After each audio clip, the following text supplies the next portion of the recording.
उजाले उनकी यादों की।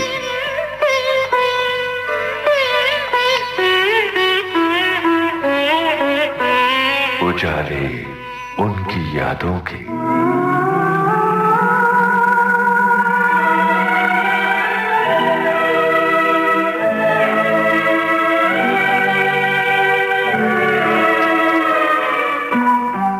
दोस्तों, आपने सुना शायर और गीतकार निदा फाजली से कमल शर्मा की बातचीत का पहला भाग। आइए आज सुनते हैं इस कार्यक्रम का दूसरा और अंतिम भाग। निदा जी, आपकी जिंदगी का एक अहम हिस्सा ग्वालियर में बीता, फिर आप मुंबई आ गए, लेकिन आपकी रचनाओं से गुजरते हुए यूं लगता है कि जैसे वो घर, वो लोग, वो सदाएं, वक्त की किसी सड़क पर छूटे हुई वो तमाम यादें पीछा कर रही हैं। वो पीछा इसलिए करती हैं कि वो मेरी शख्सियत का हिस्सा है। यूं समझिए कि हमारे जो संस्कार हैं वो आज की राजनीति के संस्कार से बिल्कुल अलग हैं। हमारे यहाँ दिवाली में दीप भी जलाया जाता है, मुहर्रम में मातम भी किया जाता है। हमारे यहाँ पीपल के पेड़ के नीचे माएँ अपने बच्चों को ले जाती हैं। हमारे यहाँ नीम को एक हकीम या वैद कहा जाता है। मैंने दोहा भी कहा था कि सुना है अपने गांव में रहा ना अब वो नीम, जिसके आगे मांद थे सारे वेद हकीम। और पीपल के बारे में ये कहा था कि बूढ़ा पीपल घाट का बतियाए दिन रात, जो भी गुजरे पास से सर पे रख दे हाथ। तो ये परछाइयाँ तो मेरे कविता में, मेरे गीतों में नज़र आना बहुत नेचुरल है और मुझे लगता है यही मेरी शख्सियत है। ये जड़ों से जुड़ने का प्रोसेस है। मैंने खुद ये गज़ल में इसका जिक्र भी किया है कि गरज बरस प्यासी धरती पर फिर पानी दे मौला। ये गज़ल उन दिनों की है जिन दिनों आदमी और आदमी के बीच हमारी सियासत ने फासले पैदा कर, और जब वो फासले पैदा हो गए थे तो आदमी आदमी को उसकी धड़कनों से नहीं पहचान रहा था, नामों से पहचान रहा था, धर्म से पहचान रहा था। मुझसे मेरी गैलरी के कौवे पूछ रहे थे कि तुम्हारा क्या धर्म है। मेरे घर में कृष्ण जी की जो मूर्ति है वो पूछ रही थी तुम्हारा क्या धर्म है। गंगा जल जो मैं बनारस से लाया था वो मुझसे पूछ रहा था तुम्हारा क्या धर्म है। कुरान में जो एक जगह वर्स आती है कि अल्हम्दुलिल्लाह रब्बिल आलमीन, कि खुदा तमाम यूनिवर्सेस का खुदा जो है, तो मुझे लगा कि हिंदुस्तान भी उसमें ही है। तो वो भी मुझसे पूछ रहा था कि तुम्हारा मज़हब क्या है। तो सही माना में मुझे जो जवाब मिलता है अपने आप से वो ये है कि सबसे बड़ा मज़हब जो है वो मोहब्बत है। चाहे गीता बाजिए या पढ़िए कुरान, मेरा तेरा प्यार ही हर पुस्तक का ज्ञान। तो मेरी एक फिल्मी गाना है, तो इस तरह से मेरी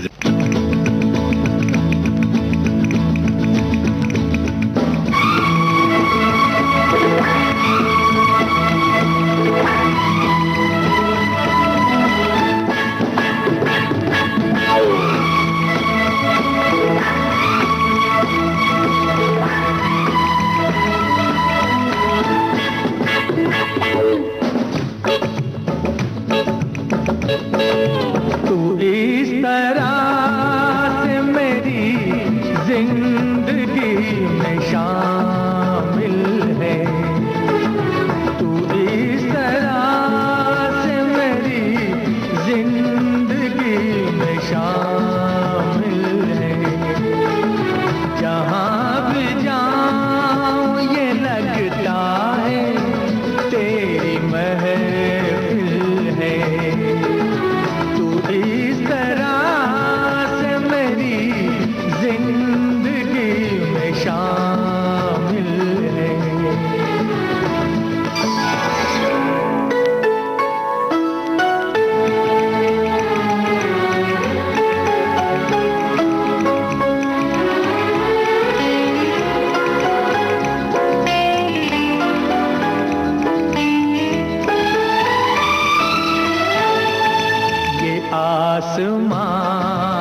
जगह ठिकाने से कई दिनों से शिकायत नहीं ज़माने से।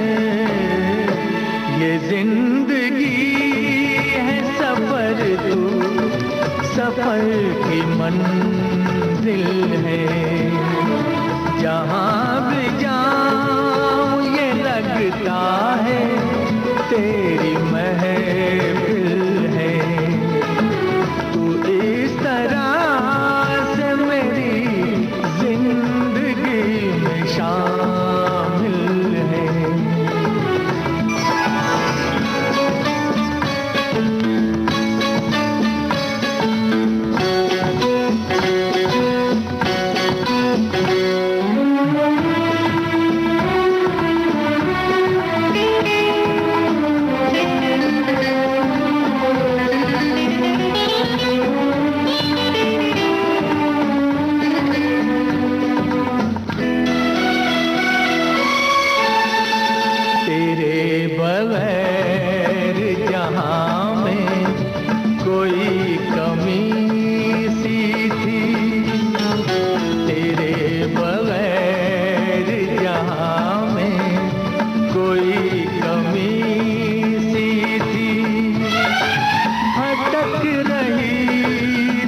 तरह से मेरी जिंदगी में शामिल है। एक जो रंग है धर्म का, जो उसका असली जो उसकी खुशबू है वो है मोहब्बत। तो मोहब्बत असल में है क्या? मोहब्बत करने वाला जो है मतलब क्रिएटर है, रचनाकार है, जिस तरह का भगवान है। भगवान ने धरती पर जीवन की रचना की, लेकिन जीवन बिना प्रेम के अधूरा था। जीवन ने प्रेम की खोज की और उस अधूरेपन को पूरा की। मेरे ख्याल से इस संसार में अगर कोई चीज है जो जीवन को जीने के काबिल बनाती है, वो सिर्फ प्यार है, प्रेम है, रिश्ता है। यहाँ मुझे रविंद्रनाथ टैगोर की एक बात याद आ रही है कि जब उनको बुढ़ापे में एक इंटरव्यू देना पड़ा तो फॉरेनर इंटरव्यू लेने वाला था, उसने पूछा कि क्या आपको इतना लिखने के बाद भी कुछ लिखने को है? तो गुरुदेव ने कहा था कि जमीन पर पड़े कंकर से लेकर आकाश के तारे तक हर चीज विषय बन सकती है। जुड़ाव जरूरी है, रिश्ता जरूरी है, प्यार जरूरी है, प्रेम जरूरी है। और इसीलिए आपने देखा होगा कि जहाँ पर जिसे इन्वॉल्वमेंट कहते हैं, जहाँ जुड़ाव आ जाता है, जैसे तुलसी जी का राम के साथ था, अनीस का इमाम हुसैन के साथ था, मिल्टन का क्राइस्ट के साथ था, और हमारे कलकत्ता में जो मदर टेरेसा है, मैं उनको इस तरह से देखता हूँ कि वो सही मानों में अपने क्राइस्ट, अपने ईसा से प्यार कर रही हैं। उसका तरीका ये है कि मानव सेवा से वो अपने ईसा को पूज रही हैं। तो बिना प्यार के मेरे ख्याल से संसार में न फूल मुस्कुराता है, न चेहरा जगमगाता है, न आसमान पे रंग आता है, न समंदर हवाओं से लहराता है, न पेड़ खामोशी से आपको बुलाता है। प्रेम जो है वो ये मालूम पड़ा कि जैसे मशीन में कोई जिंदगी डाल देने वाला अमल। मेरी नजर में प्रेम ये है। मैंने इसमें एक गाना भी है कि अजनबी कौन हो तुम, जब से तुम्हें देखा है सारी दुनिया मेरी आंखों में सिमट आई। अजनबी कौन हो तुम, जब से तुम्हें देखा है सारी दुनिया मेरी आंखों में सिमट आई है। अजनबी कौन हो तुम, जब से तुम्हें देखा है सारी दुनिया मेरी आंखों में सिमट आई है। अजनबी कौन हो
अजनबी कौन हो तुम, जब से तुम्हें देखा है सारी दुनिया मेरी आंखों में सिमट आई है। अजनबी कौन हो तुम।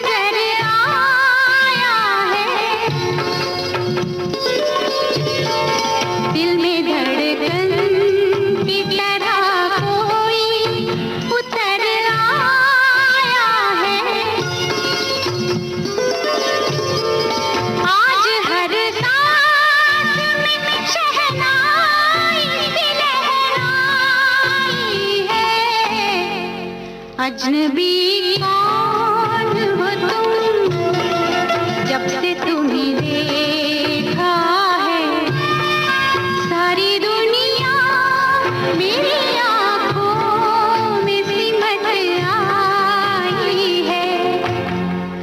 अजनबी कौन हो तुम। नीता साहब, आपकी बातों से यूं लगता है कि पढ़ने का आपको बहुत बहुत शौक है। किस लेखक ने, कवि ने, चाहे वो भारतीय हो या विदेशी हो, किसने आपको बहुत प्रभावित किया है?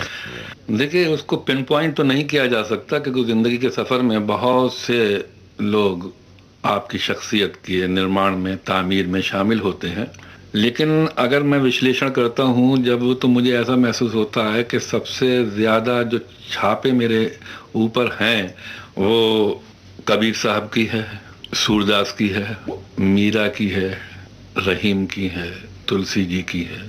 उसका एक कारण है, वो कारण ये है कि इनकी जो गीत हैं या भजन हैं या रचनाएं जो हैं वो चलते फिरते जीवन से जुड़ाव की रचनाएं हैं, कि जो इर्द गिर्द नजर आ रहा है उसी से जुड़कर वो अपनी बात कहते हैं।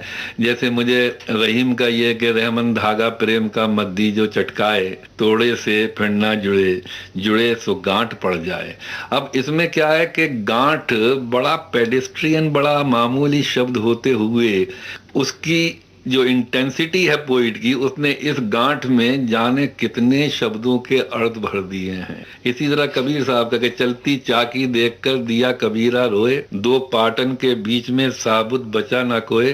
सब 400-500 साल के बाद भी अगर ये दोहा मेरे और आपके दरमियान कमल जी अगर आकर बैठ जाए तो इसका मतलब यह है कि शब्दों में कितनी शक्ति है। तो शब्द जो है वो तो डिक्शनरी में भी होता है, जब रचना में शब्द आता है तो बकौल कबीर साहब के ही कि करनी बिन कथनी कथे अज्ञानी की जात। तो शब्द की शक्ति जो है ना वो आपके अमल से होती, आपके कर्म से होती, आपकी इंटेंसिटी से होती है, आपके प्यार से होती। नहीं तो शब्द एक कंकर पत्थर की तरह से होता है और आप दुनिया के हर आदमी से झूठ बोल सकते हैं, लेकिन रचनाकार के रूप में जब भी आप शब्द से झूठ बोलेंगे, शब्द आपके झूठ को पूरे दुनिया में प्रचारित कर देता है कि बोलने वाला झूठा है। मैंने एक गीत लिखा था यश चोपड़ा साहब की फिल्म के लिए।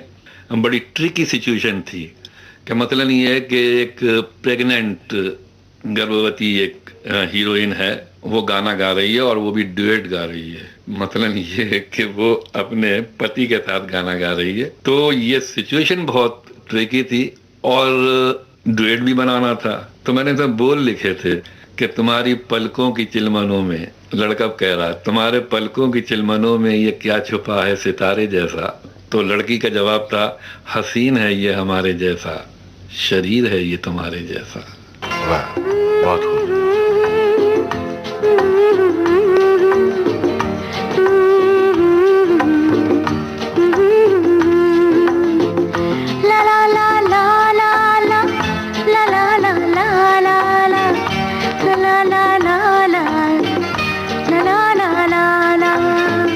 तुम्हारी पलकों की चिलमनों में ये क्या छुपा है सितारे जैसा, हसीन है ये हमारे जैसा, शरीर है ये तुम्हारे जैसा, तुम्हारे ख्वाबों के आईने में ये क्या छुपा है हमारे जैसा, जवान है ये हमारे जैसा, हसीन है ये तुम्हारे जैसा।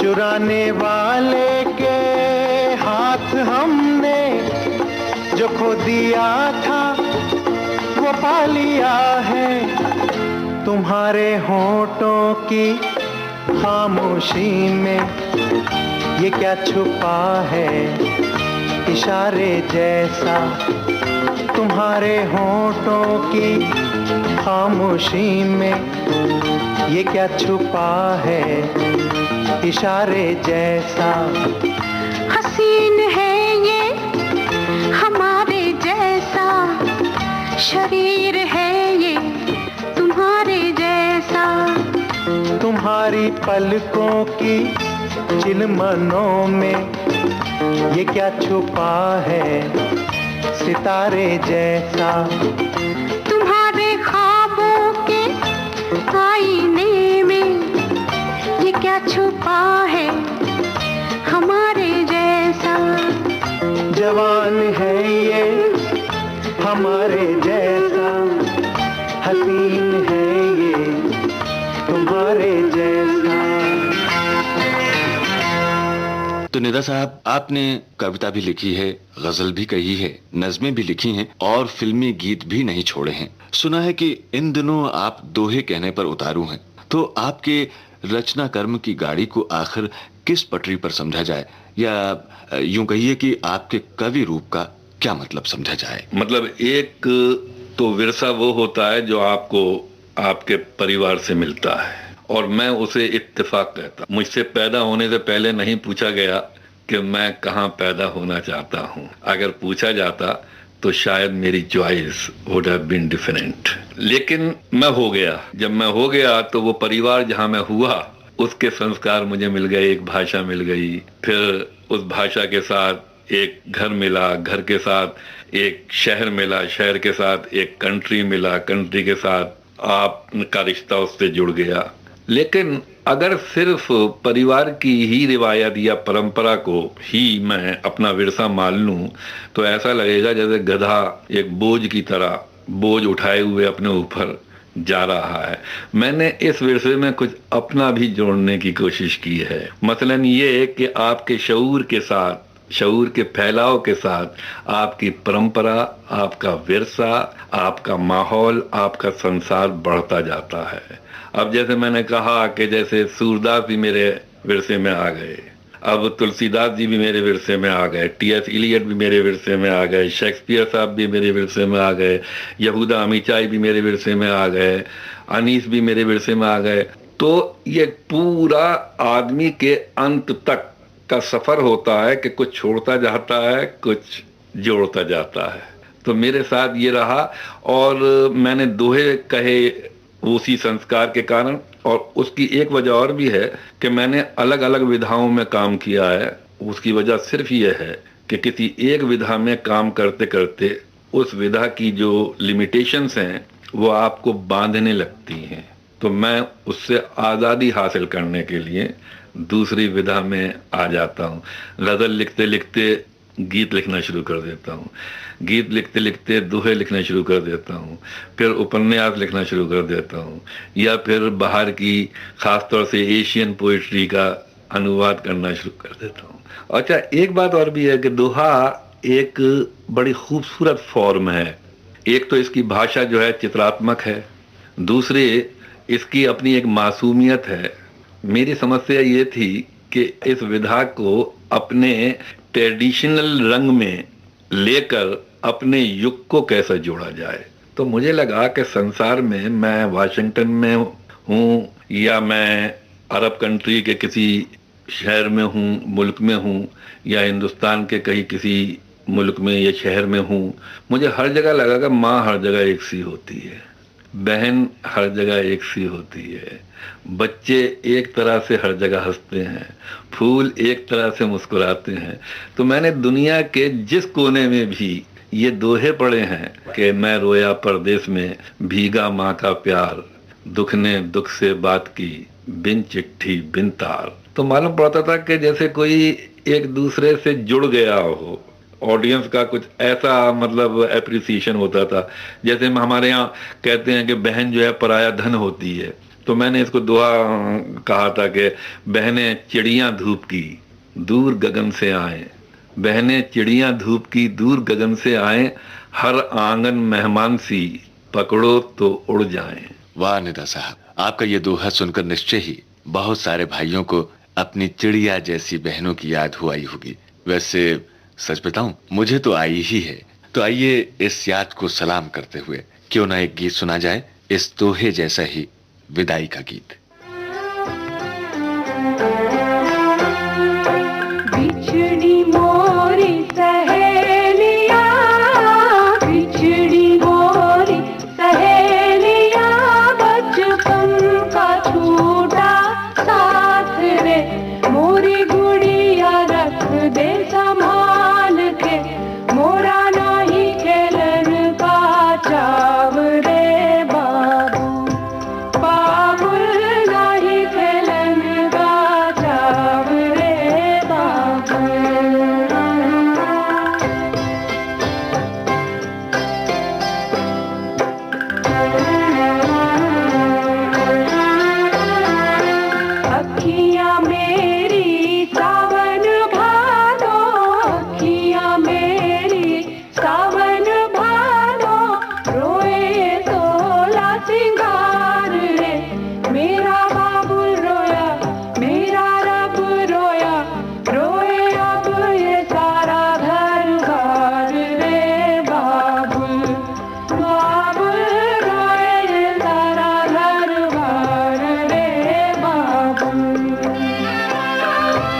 ना चुप होली, भाभी बोली आना कभी कभार रे बाबुल, बाबुल तू आना कभी कभार रे बाबुल।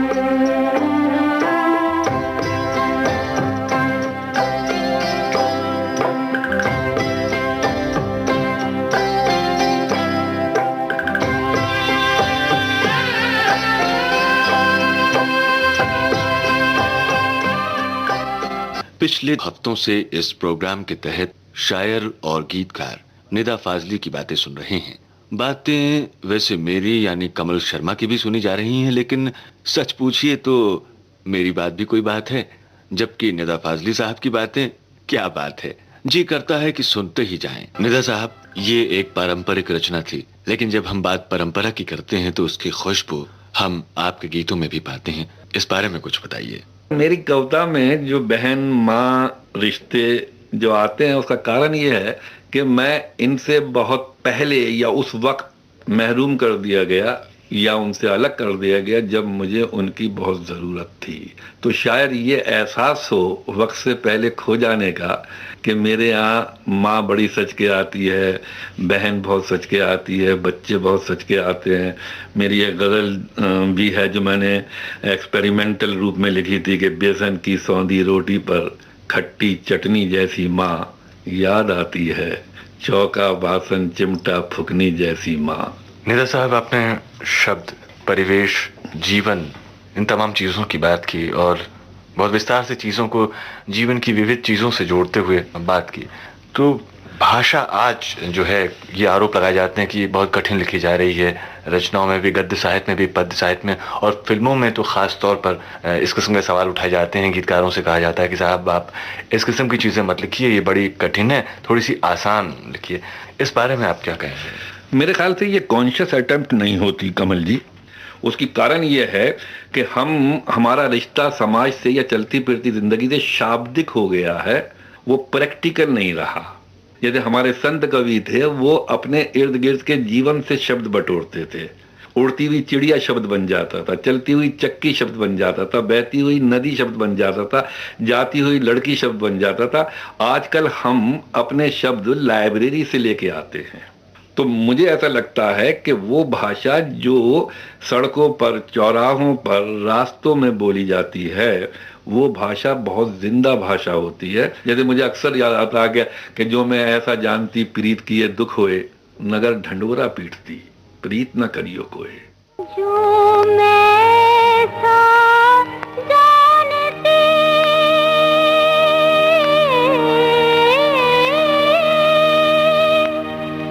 कि प्रीत के दुख होए, हो नगर ढिंढोरा पीटती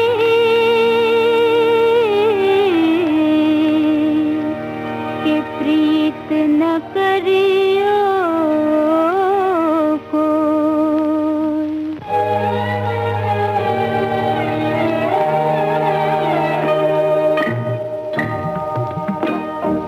मुझे भूल गए सांवरिया,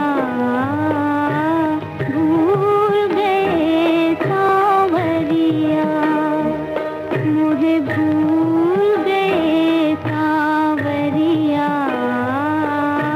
भूल गए सांवरिया। आवन कह गए अजहुन आए, आवन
निदा साहब, आपने कभी प्रीत की है? की भी है और दुख भी भोगा है। जिससे की है वो अभी तक 20-22-25 साल के बाद भी 18 बरस की है। मैंने एक पोयम लिखी थी, शॉर्ट फ्रीज। वो ये था कि वक्त ने मेरे बालों में चांदी भर दी, इधर उधर जाने की आदत कम कर दी, आईना जो कहता है सच कहता है, एक सा चेहरा मोरा किसका रहता है, इसी बदलते वक्त के सहरा में लेकिन कहीं किसी घर में एक लड़की ऐसी है, बरसों पहले जैसी थी वो अब भी बिल्कुल वैसी है। तो ये फ्रीज हो जाता है शॉर्ट। अब आप अपनी तन्हाइयों में जब भी उस फेस को जगाते हैं तो उस फेस पर वक्त का असर नहीं होता, लेकिन वो फेस मेल्ट होकर दर्द बन जाता है एक तलाश का। फिर आपका पर्सनल जो इश्क होता है वो वक्त के साथ साथ फैलकर पूरे संसार, पूरे ब्रह्मांड का इश्क हो जाता है।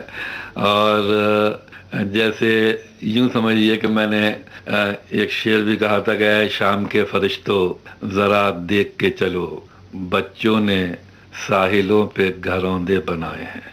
वाह निदा साहब, निदा फाजली के रूप में जो शायर है, जब वो कलम थामता है तो एक से बढ़कर एक गज़लें लिखता है, लेकिन उसी हाथ में जब वो करछुल थामता है तो सुना है कि खाना भी बहुत बढ़िया बनाता है। तो ये शौक आपको कैसे हो गया? हमने सुना कि आपको खाना खिलाने का ज़्यादा शौक है। देखिए, बात दरअसल क्या है कि मुझे जिंदगी में हर चीज़ काफ़ी देर से मिली है। मसलन घर मेरे रहने के लिए जो मुझे मिला वो भी काफ़ी लेट मिला, कपड़े पहनने को अपनी मर्जी के जो मिले वो भी काफ़ी लेट मिले। हद ये है कि महंगी डिक्शनरीज खरीदने के जो पैसे होते हैं वो भी मुझे लेट मिले।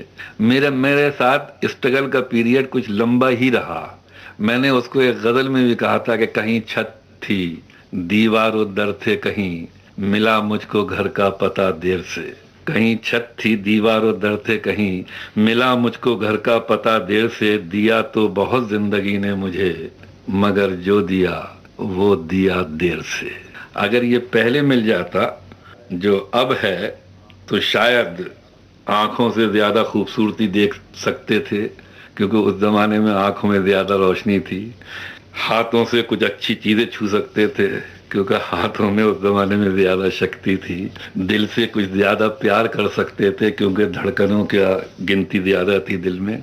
लेकिन everything came late to me. और इस एहसास ने सोमरसेट मॉम ने अपने मेमोइर्स में एक जगह लिखा है कि अगर फिर से तुम्हें जीने को मिला तो क्या जियोगे? उसने कहा मैं यही राइटर बनूंगा। अगर मुझसे पूछा जाए तो मैं फिर से एक बच्चा बनकर स्कूल जाऊं और वो जो स्ट्रगल का पीरियड है जो वेस्ट हुआ है उसको वक्त से पहले किताबों के साथ रखूं, और जो जीवन का एक नेचुरल कोर्स है कि पैदा होना, थोड़ा बहुत पढ़ना, फिर शादी ब्याह करना, फिर कुछ जीवन का आनंद लेना, तो ये सिस्टम को मैं डिस्टर्ब नहीं करूंगा जो मेरे साथ डिस्टर्ब हो गया है कि हर चीज़ का कोर्स डिस्टर्ब हो गया है। तो इसीलिए मैंने जो कहा है कि दुनिया जिसे कहते हैं बच्चे का खिलौना है, मिल जाए तो मिट्टी है, खो जाए तो सोना है। आपने बच्चे के खिलौने की बात की और मुझे उससे जुड़ी एक नज्म याद आ गई। हालांकि ये नज्म है तो बड़ों की आवाज में, लेकिन बात बचपन की है।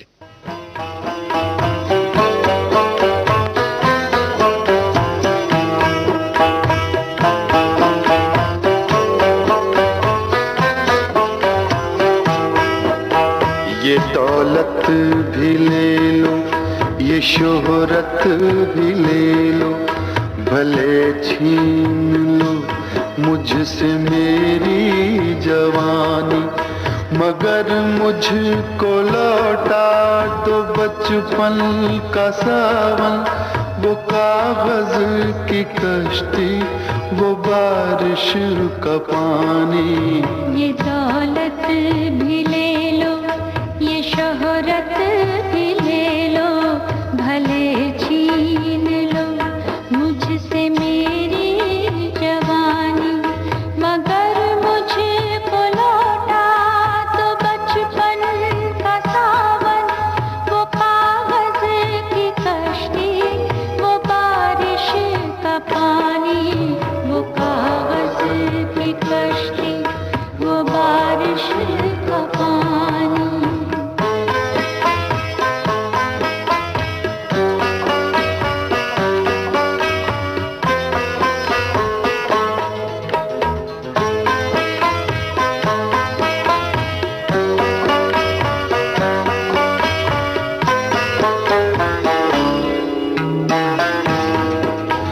मोहल्ले की सबसे निशानी पुरानी, वो बुढ़िया जिसे बच्चे कहते थे नानी, वो नानी की बातों में परियों का डेरा, वो चेहरे की झुर्रियों में सदियों का फेरा, भुलाए नहीं भूल सकता है कोई, वो छोटी सी रातें, वो लंबी कहानी, वो कागज की कश्ती, वो बारिश का पानी, वो कागज की कश्ती, वो बारिश का पानी।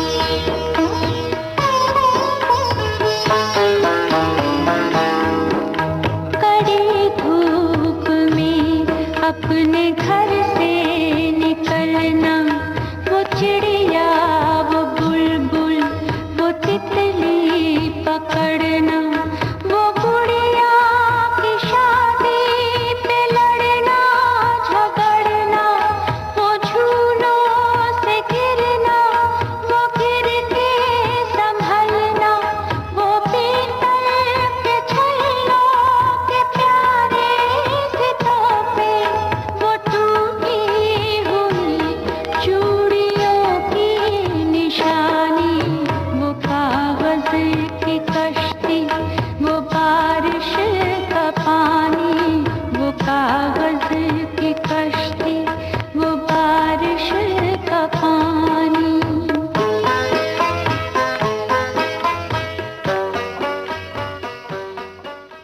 सुदर्शन फाकिर की ये नज्म सुनकर यूं लगता है निदा साहब के जितने भी संवेदनशील लोग हैं वो अपने बचपन को बहुत मिस करते हैं। आप इस बारे में क्या कहेंगे? मैंने अभी हाल में एक शेर कहा था, वो ये था कि ऐसे भी गली कूचे हैं बस्ती में हमारी, बचपन में भी बच्चे जहां बच्चे नहीं लगते। उसका कारण क्या है कि हमारा जो पूरा का पूरा जो समाज है वो दोगला समाज है। उसने ना बच्चे की मुस्कुराहट का आदर किया है, उसने ना नदी की पावनता का आदर किया है, उसने ना पेड़ों के लहलहाने का आदर किया है, उसने ना आकाश के बदलते हुए रंगों का आदर किया है। हमारे जो तरक्की के जो रास्ते में आदमी आहिस्ता आहिस्ता आहिस्ता इंडिविजुअल होता गया। आप एलोरा में जाइए तो मालूम पड़ता है कि एक चट्टान काटकर 750 साल में एक मंदिर बनाया गया, सैकड़ों हाथ लगे, उसमें नाम नहीं जुड़े हुए, एक रूप है मंदिर का। हमारे यहाँ हो क्या रहा है कि हम अपने निजी स्वार्थों में इतने उलझ गए हैं कि जीवन का सही मायने में अर्थ क्या है इसको पहचानना भूल गए हैं। और कबीर साहब ने ये सही कहा था कि पोथी पढ़ पढ़ जग मुआ, पंडित भया न कोय, ढाई आखर प्रेम का पढ़े सो पंडित होए। मुझे लगता है आदमी और आदमी के बीच में से कहीं कोई कड़ी गायब हो गई है, जो दूरियां आ गई हैं। जैसे मैंने पहले भी कहा था, फिर मैं बात को दोहराऊंगा कि यहाँ पर उसका नाम अयोध्या रख लीजिए। कराची में वो जाता है तो मालूम पड़ता है शिया और सुन्नी लड़ रहे हैं या मुहाजिर और वहाँ के रहने वाले लड़ रहे हैं। और जाइए लाहौर का पंजाबी जो है वो मुसलमान बंगाली से लड़ रहा है। और जाइए कि इसराइल का यहूदी जो है वो लेबनान के मुसलमान से लड़ रहा है। ये वाशिंगटन में जाइए, न्यूयॉर्क में जाइए, वियतनाम में जाइए, हर जगह मालूम पड़ रहा है कि सिर्फ एक जगह का किस्सा नहीं है ये, कि कहीं भी शहर अमा नहीं है, अयोध्या अब कहाँ नहीं है, नए सिरे से तलाश कीजिए, खुदा जहां था वहां नहीं। निदा साहब, कानों में आपकी बातें उतर रही हैं और जहन में एक गाने की गूंज सुनाई दे रही है। अब कहाँ जाए हम ये पता है कभी, इस जहां में तो कोई हमारा नहीं, इस जहां में तो कोई हमारा नहीं। अपने साए से भी लोग डरने अब किसी को किसी पर भरोसा नहीं, अब कहाँ जाए हम।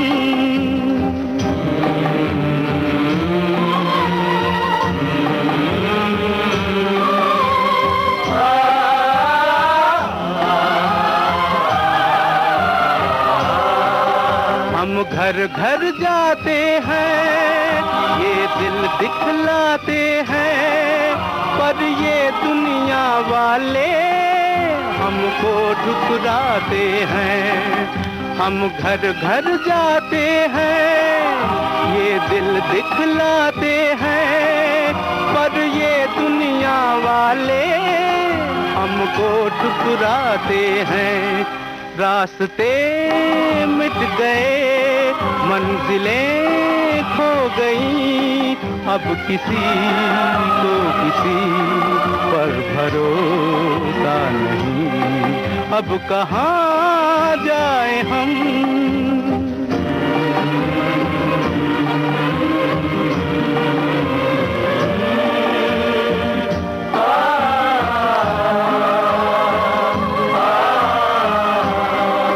नफरत है निगाहों में, वहशत है निगाहों में, ये कैसा जहर फैला दुनिया की हवाओं में।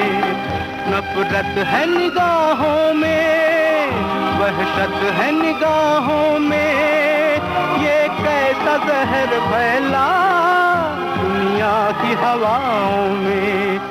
प्यार की बस्तियां पाक होने लगी, अब किसी को किसी पर भरोसा नहीं, अब कहाँ जाए हम। मैं जिस युग में आया, जन्म लिया, वो युग पिछले युगों से अलग था। हालांकि मुझसे पहले गालिब का एक मशहूर शेर है कि बुलबुल के कारोबार पे है खंदा हाय गुल, कहते हैं जिसको इश्क खलल है दिमाग का। मैं जिस ज़माने में आया उनमें लड़कियां काफ़ी चतुर हो चुकी थी। वो आपके चेहरा देखने के बाद आपके चेहरे पर लिखे हुए बैंक बैलेंस को भी देखना चाहती थी। बहुत से चेहरे अच्छे लगे, लेकिन मैं जो फासला तय कर रहा था वो एक रोटी से दूसरी रोटी का था। नदीर अकबर आबादी ने कहा था कि हमको तो चांद में नज़र आती हैं रोटियां। तो मेरी जो अफेयर्स रहे वो एक तरफा रहे। मैंने चाहा, मुझे नहीं चाहा गया। मैंने इंतज़ार किया, किसी ने मेरा इंतज़ार नहीं किया। मैं उन्हें कसूरवार भी नहीं ठहराता, क्योंकि पढ़ी लिखी बाहोश हर लड़की को चेहरे के साथ बैंक बैलेंस और जेब के पैसे भी देखना चाहिए। मैं उसे बेवफाई नहीं कहता, क्योंकि वक्त के साथ हर चीज़ बदलती है। इश्क के तरीके भी बदलते हैं, आदाब भी बदलते हैं। ये कहानियों में अच्छा लगता है कि साहब वो घर छोड़ के चली आई या वो उससे मिल लिए। पढ़ी लिखी लड़की जो है वो हर रिश्ते में अपने भविष्य या अपने फ्यूचर की झलक भी देखना चाहती थी। और उस वक़्त मेरे पास ना फ्यूचर था ना वक्त था। मेरी तलाश रोटी की थी, दिल को तलाश मोहब्बत की थी। दोनों आपस में एक दूसरे से टकरा रहे थे और वक्त निकले जा रहे थे। तो कॉलेज में मुझे याद है एक लड़की थी मिस टंडन। मैं एमए कर रहा था अंग्रेजी में, तो वो 45 के एंगल में बैठती थी जहाँ मैं बैठता था। फिर रास्ते में जब बाहर मतलब क्लासरूम के बाहर गार्डन था, उस गार्डन में जब वो आती है तो गार्डन मुकम्मल हो जाता है। वो जिधर से गुजरती थी मालूम पड़ता था खुद संवरती थी, बल्कि पूरे माहौल को संवार देती थी। मैंने उस ज़माने में एक नज़्म भी गई थी, वो फूल फूल नज़र सांवली सी एक लड़की जो रोज़ मेरी गली से गुजर के जाती है। सुना है वो किसी लड़के से प्यार करती है, सुना है वो किसी लड़के से प्यार करती है। बाहर हो के तलाशे बाहर करती है, न कोई मेल न कोई लगाव है, लेकिन न जाने क्यों बस उसी वक्त जब वो आती है कुछ इंतज़ार की आदत सी हो गई है मुझे। एक अजनबी की ज़रूरत सी हो गई है मुझे। मेरे वरांडे के आगे ये फूस का छप्पर, गली के मोड़ पे उखड़ा हुआ सा एक पत्थर, ये एक झुकती हुई बदनुमा सी नीम की शाख और उस पे जंगली कबूतर के घोंसले का निशान, ये सारी चीजें कि जैसे मुझी में शामिल हैं, मेरे दुखों में, मेरी हर खुशी में शामिल हैं। मैं चाहता हूँ कि वो भी यूं ही गुजरती रहे, अदा और नाज से लड़के को प्यार करती रहे। तो वो जो मिस टंडन थी, उसे देखकर सुबह भी अच्छी लगती थी, उसकी खामोशी से दिन भी जागता था, बेमतलब उसका इंतजार करते थे।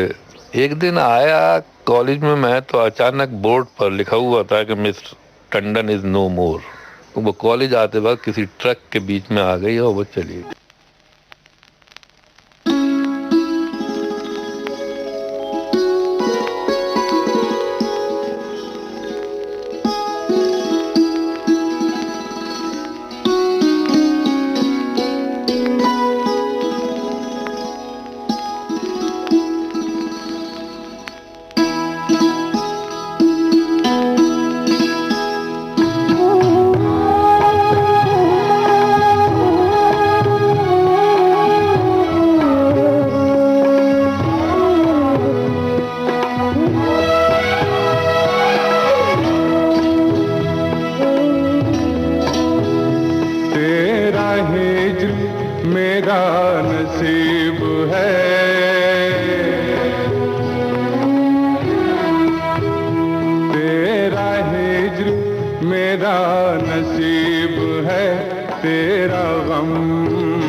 हसरतों का तो साथ है।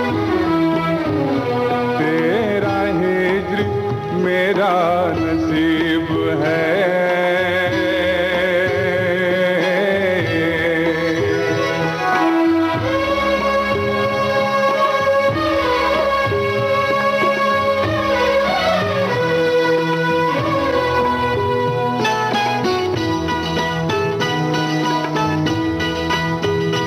तेरा इश्क मुझ पे है मेहरबान,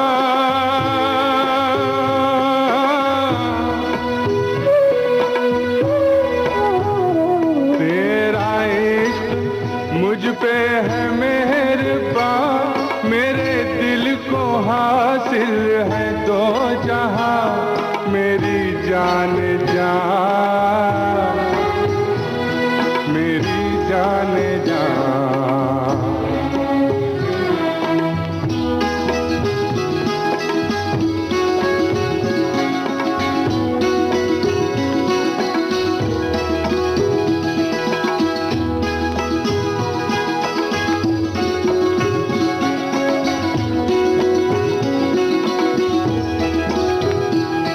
मेरी जान जाए इसी बात पर, मेरी जान जाए तो बात है,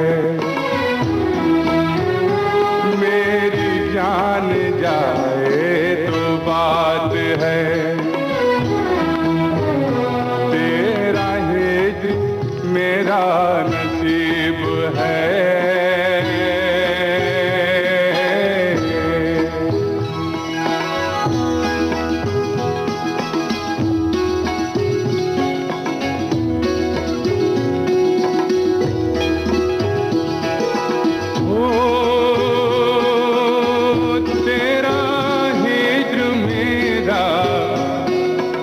नसीब है, ओ तेरा हिज्र, ओ तेरा हिज्र मेरा नसीब है, ओ तेरा हिज्र।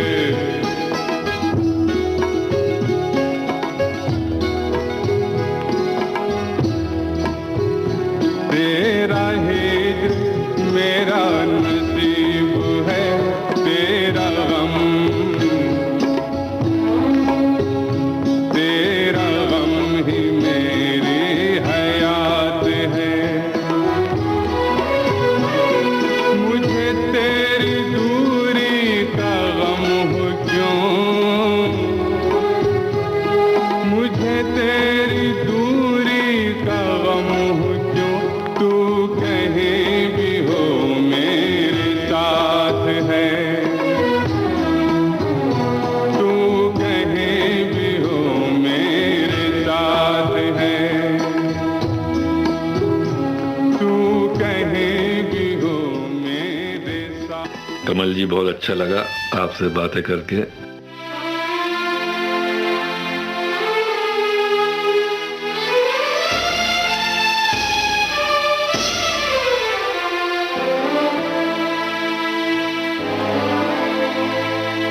आ भी जा, आ भी जा, ऐ सुबह आ भी जा, आ भी जा, आ भी जा, ऐ सुबह आ भी जा, रात को कर विदा दिल रुबा, आ भी जा, आ भी जा, आ भी जा, ऐ सुबह आ भी जा, आ भी जा, आ भी जा, ऐ सुबह आ भी जा, रात को कर विदा दिल रुबा, आ भी जा, आ भी जा, आ भी जा, ऐ सुबह आ भी जा। अभी आप सुन रहे थे जाने माने शायर और गीतकार निदा फाजली से कमल शर्मा की बातचीत का दूसरा और अंतिम भाग। विविध भारती की ओर से इसे आपकी सेवा में प्रस्तुत किया लोकेंद्र शर्मा ने। ये रिकॉर्डिंग हम आपके लिए लेकर आए विविध भारती के संग्रहालय से। उजाले उनकी यादों के